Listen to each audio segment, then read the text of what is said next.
Hi అండి. పప్పుచారు making చూద్దాం.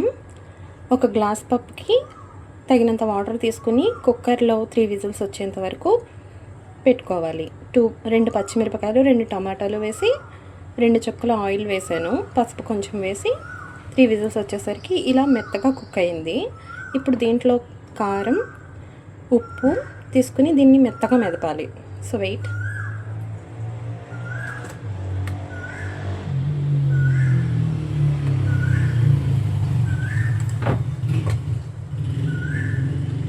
కలర్ అండ్ టేస్ట్ కోసం కారం తీసుకున్నాను. అండ్ ఉప్పు కూడా ఫర్ టేస్ట్ మీకు తగినంత ఉప్పు తీసుకోండి.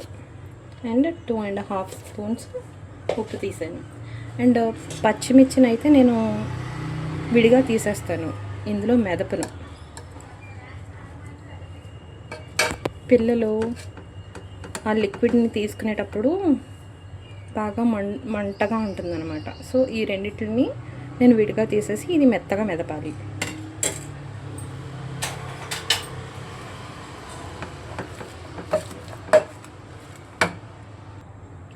ఇలా మెత్తగా మెదిపిన దాంట్లో ఒక గ్లాస్ వాటర్ వేసి హై ఫ్లేమ్లో కొంచెం సేపు ఉంచాలి.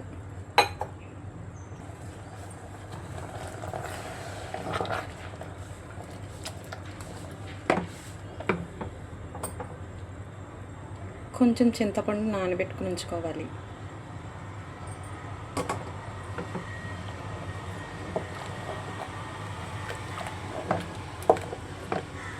పప్పు కింద అడుగంటకుండా మనం ఇలాగా నీళ్ళు అండ్ పప్పు మిక్స్ అయ్యేలాగా కింద మాడకుండా చూసుకోవాలి.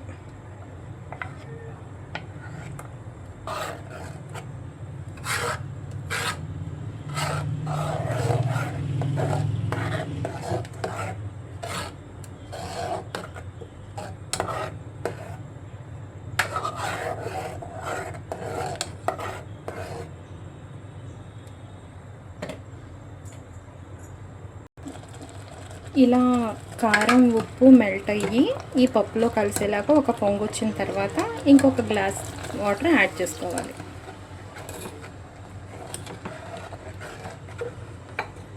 ఈలోపు చింతపండుని బాగా పిండి గుజ్జు తీసుకుందాం. ఆ గుజ్జుని ఇందులో యాడ్ చేయాలి.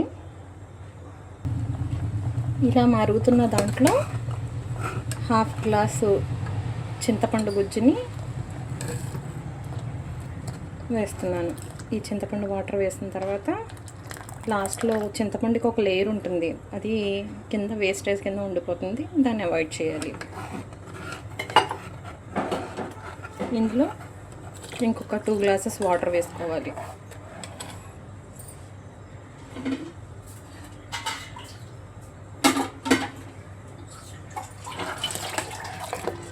అండ్ కొంచెం కరివేపాకు కూడా యాడ్ చేసుకోవాలి.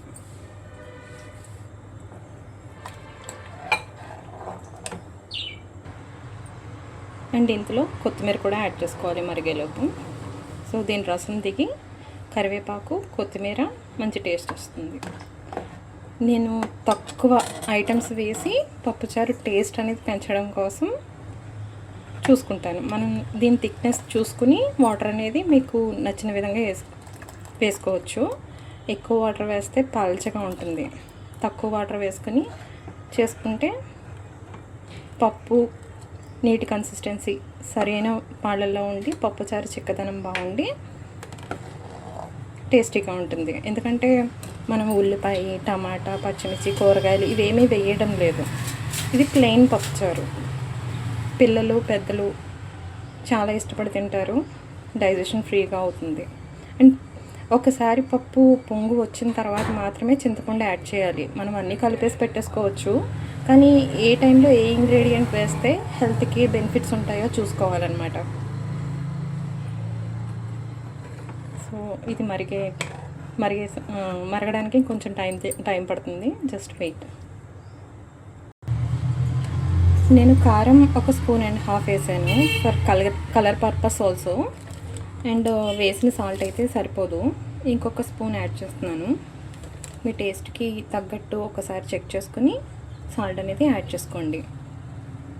అండ్ ఇది మరగాలి బాగా, సో కొంచెం టైం పడుతుంది. ఇలా మరుగుతున్నప్పుడు దాన్ని వదిలేయకుండా మనం ఈ కారం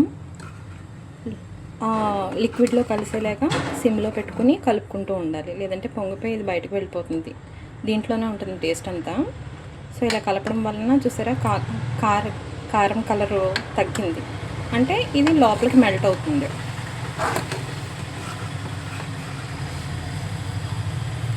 పప్పుచారు కలర్ అనేది చేంజ్ అవుతుంది. పప్పు, కారం, వేసిన సాల్టు, ఆల్రెడీ టమాటాని నేను మెత్తగా మెదిపేసాను.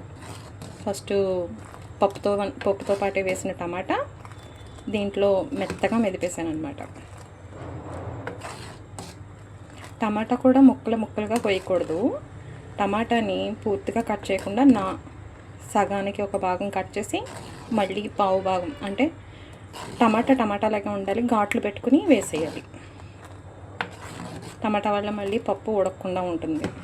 సో అందుకని నేను పప్పుచారు పైకి అక్కడ రెడ్ కలర్లో, ఆరెంజ్ కలర్లో బాగా వచ్చింది కదా, అదంతా కూడా మనం ఇలా కదపడం వలన ఈ వాటర్తో మిక్స్ అవుతుంది అండ్ మరుగుతుంది. పైకి వచ్చినప్పుడు లో ఫ్లేమ్లో పెట్టుకోవాలి. అగైన్ మనం ఇలాగ పెట్టినప్పుడు కూల్ అవుతుంది కదా, హై ఫ్లేమ్లో పెట్టుకుని మళ్ళీ మరిగించుకోవాలి.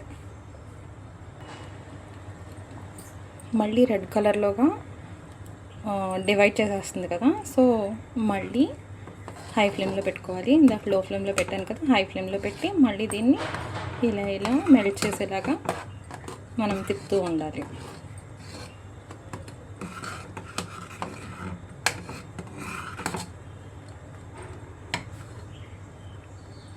ఇది బయటికి పొంగకుండా దగ్గరుండి చూసుకుంటూ ఉండాలి.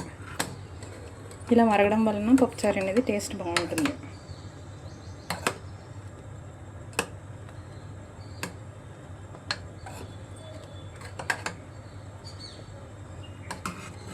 ఇప్పుడే తాలింపు పెట్టేసుకోవచ్చు కదా అని అంటే ఇది ఎంత మరిగితే అంత టేస్ట్ బాగుంటుంది.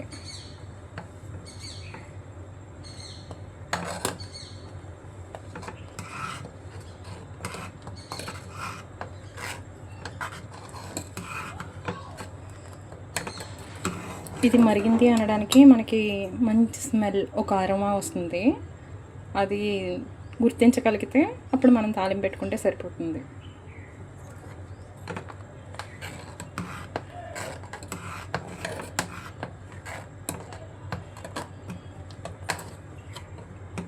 మనం వాటర్ వేసినప్పుడు లైట్ కలర్ ఉంది పప్పు, సో కలర్ అనేది చేంజ్ అయింది, కొంచెం లైట్ బ్రౌనిష్ కలర్ వచ్చింది మరుగుతున్నప్పుడు.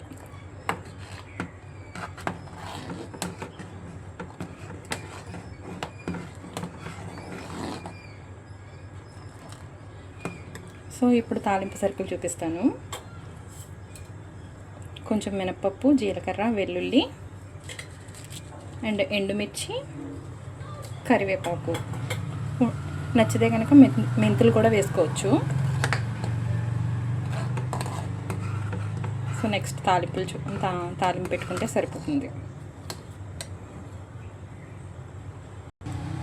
సో ఇలా మరుగుతున్న దాన్ని మనం సరిపోతుంది. ఇప్పుడు తాలింపుకి వేరే గిన్నె పెట్టుకుందాం. దీన్ని దించేస్తున్నాను. దీంట్లో ఒక స్పూన్ నెయ్యి వేసుకుంటే బాగుంటుంది.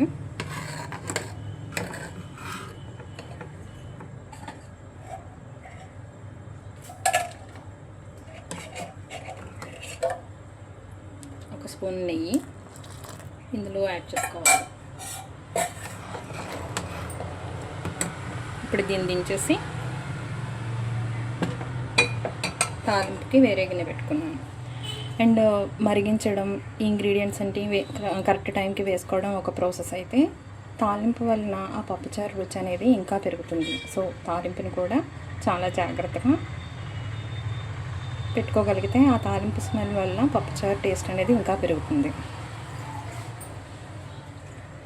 ఒక స్పూను నూనె వేసాను. ఇందులో తీసుకున్న ఇంగ్రీడియంట్స్ మినప్పప్పు, జీలకర్ర, వెల్లుల్లి.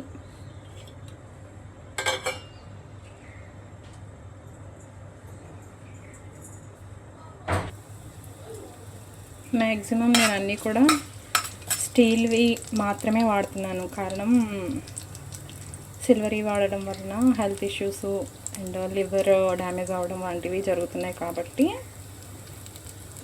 మ్యాక్సిమం నా వంటకాల్లో ఎక్కువ శాతం కనిపించేవి స్టీల్ ఐటమ్సే. అండ్ రైస్ కుక్ చేయడం కూడా స్టీల్ దాంట్లోనే చేశాను.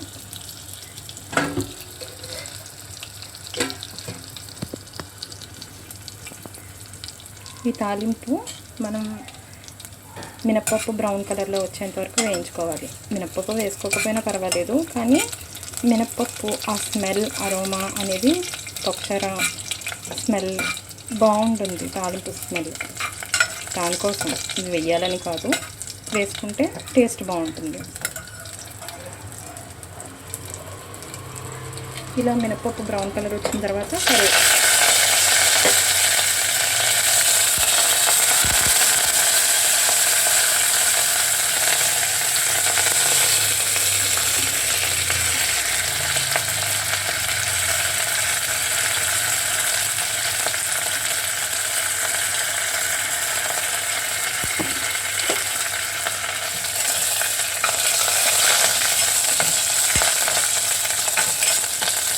కరివేపాకు ఎండుమిరపకాయ వేసుకోవాలి.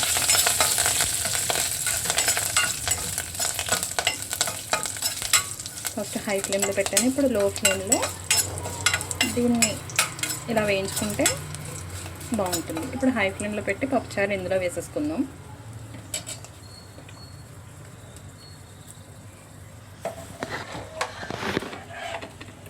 ఇందులో చూపించు.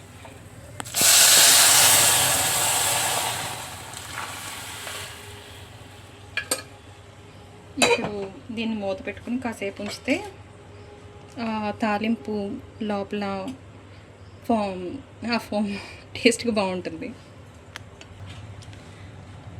ఆ తాలింపు స్మెల్ లోపలగా ఉంటుంది కాబట్టి ఇలా మూత వేసుకోవాలి తాలింపు వేసేసిన వెంటనే. ఇలా ఒక పొంగు వస్తే పప్పుచారు చాలా అంటే చాలా టేస్టీగా ఉంటుంది. సో ఇది నా స్టైల్ పప్పుచారు. ఇలా ఎవరైనా పెడితే కామెంట్ చేయండి. చూడండి, కలర్ఫుల్గా తక్కువ ఐటమ్స్తో పప్పుచారు.